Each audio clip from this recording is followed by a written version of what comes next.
وَيَوْمَ أُبْعَثُ حَيًّا، اور سلامتی ہو مجھ پر جس دن میں پیدا ہوا، جس دن میں مروں گا اور جس دن دوبارہ زندہ کر کے اٹھایا جاؤں گا۔ اللہ رب العالمین نے قدم قدم پر اپنے ماننے والوں کا ساتھ دیا۔ جس نے بھی رب العالمین کو اپنی مشکل گھڑی میں پکارا، رب العالمین نے اس کی آبرو کی بھی حفاظت فرمائی، اس کی کردار کی حفاظت فرمائی، اس کی ضرورتوں کو بھی پورا فرمایا۔ اس وقت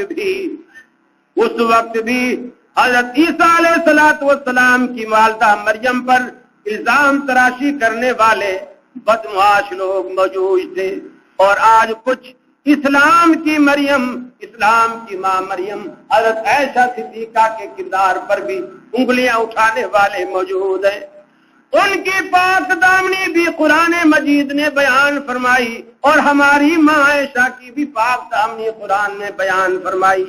حضرت عائشہ کہتی ہیں مجھے اندازہ نہیں تھا کہ رب العالمین میری شان میں قرآن کی پوری 18 آیات اتاریں گی۔ اللہ رب العالمین نے پوری کی پوری 18 آیات سیدہ عائشہ کی شان میں اتاری کہ عائشہ بالکل پاک ہے، عائشہ بالکل بری الذمہ ہے، الزام لگانے والے جھوٹے ہیں۔ اللہ رب العالمین نے عائشہ کے کردار کو بالکل بے داغ کر دیا۔ قیامت تک آنے والی نسلیں قرآن کی ان آیات کو پڑھتی رہیں گی۔ الخبیثات للخبیثین والخبیثون للخبیثات والطیبات للطیبین والطیبون للطیبات۔ اللہ رب العالمین نے جرح و تعدیل کے لہجے میں یہ بات واضح فرما دی۔ اگر عائشہ کے دامن میں شک کرو گے تو یہ شک تم نبی کے دامن پہ بھی تمہیں کرنا پڑے گا۔ عائشہ کا دامن پاک مانو گے تو نبی کا دامن بھی پاک کہلائے گا۔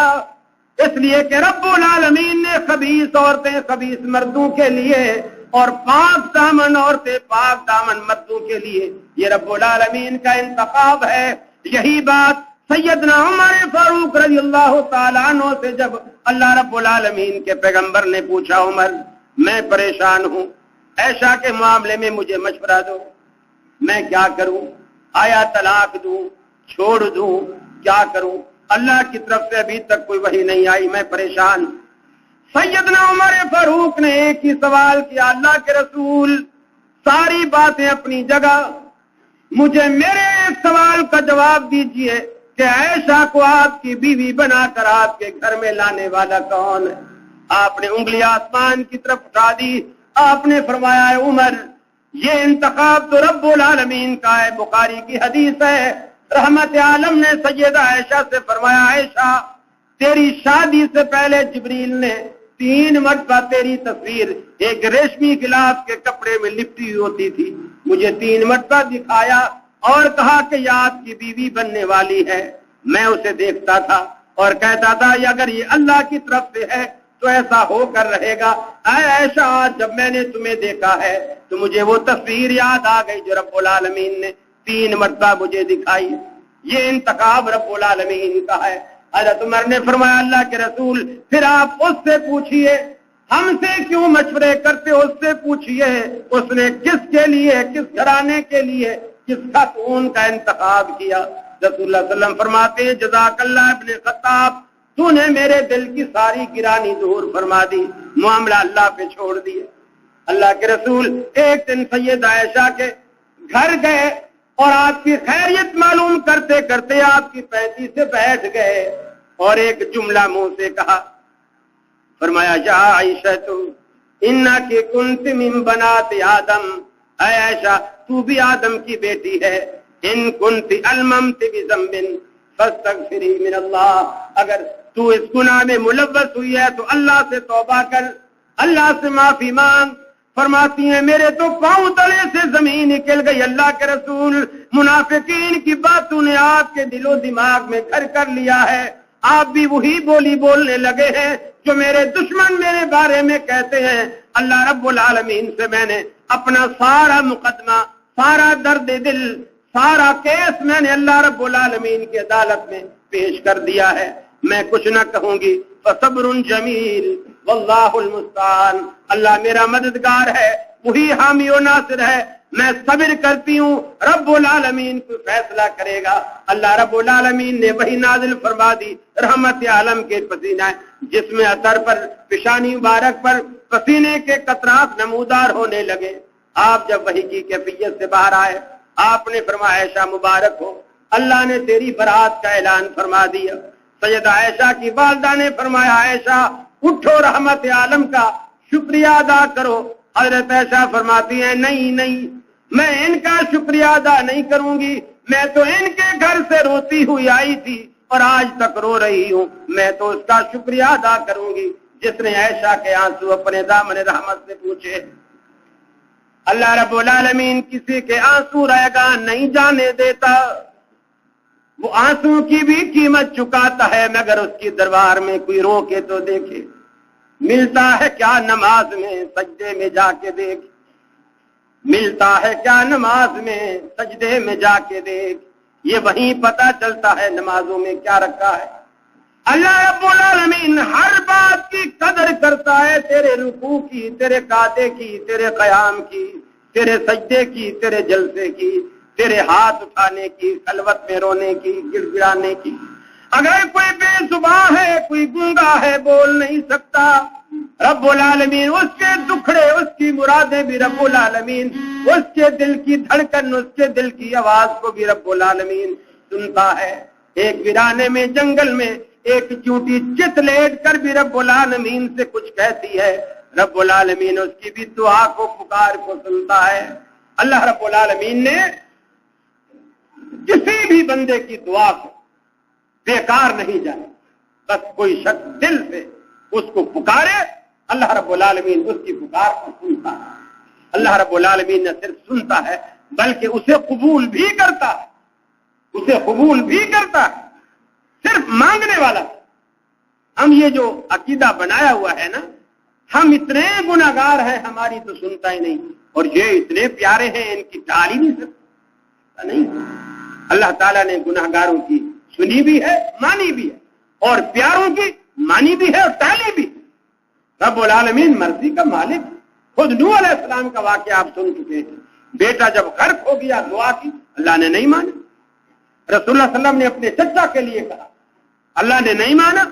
رسول اللہ صلی اللہ علیہ وسلم نے ابی بن کعب کا جنازہ پڑھایا، اپنا لعاب مبارک اس کے منہ میں ڈالا، اپنا عبداللہ بن ابی کا، جزاک اللہ، عبداللہ بن ابی کا جنازہ پڑھایا، اپنا لعاب اس کے منہ میں ڈالا، اپنا کرتا اس کو کفن کے طور پر دیا، حتیٰ کہ اپنے ہاتھوں سے قبر میں اتارا، دعا کے لیے ہاتھ اٹھا دیے۔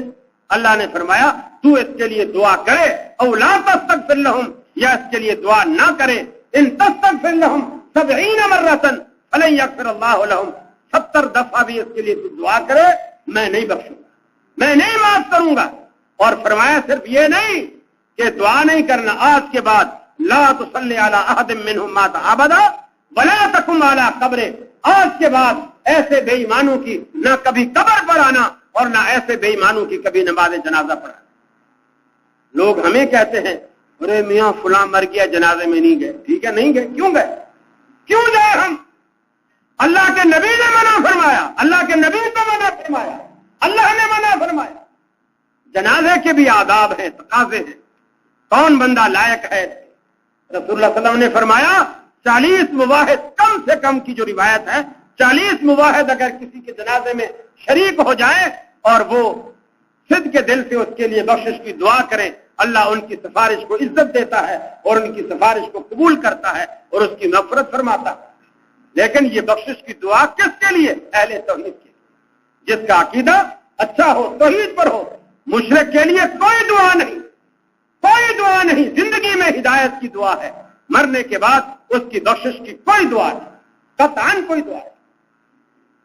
سورہ توبہ میں اللہ رب العالمین نے اپنے پیغمبر سے کہا ما کان للنبی والذین آمنوا ان یستغفروا للمشرکین ولو کانوا اولی قربی، اگرچہ کوئی کتنا ہی قریبی کیوں نہ ہو، نہ ایمان والوں کے لیے نہ نبی کے لیے یہ جائز ہے کہ مشرک کے لیے بخشش کی دعا کرے، چاہے وہ ان کا کتنا ہی قریبی کیوں نہ ہو۔